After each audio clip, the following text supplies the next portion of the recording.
உதகை மத்திய பேருந்து நிலையத்திலிருந்து 10 புதிய பேருந்துகளை சுற்றுலாத்துறை அமைச்சர் ராமச்சந்திரன் துவக்கி வைத்தார்.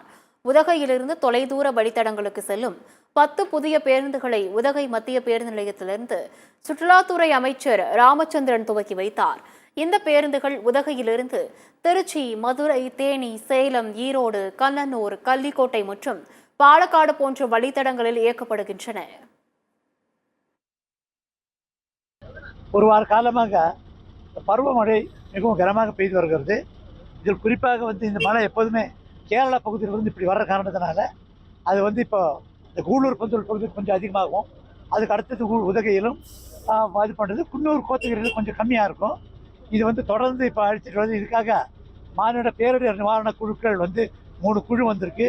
அந்த 3 குழுவில் பந்தலூர் ஒரு குழுவும், கூடலூர் ஒரு குழுவும், உதகையில் ஒரு குழுவுமாக நிறுத்தப்பட்டு எப்போ எந்த பிரச்சனை வந்தாலும் உடனடியாக அதை சரி செய்து கொடுப்பதற்கு எல்லாம் தயாராக வைக்கப்பட்டுள்ளது.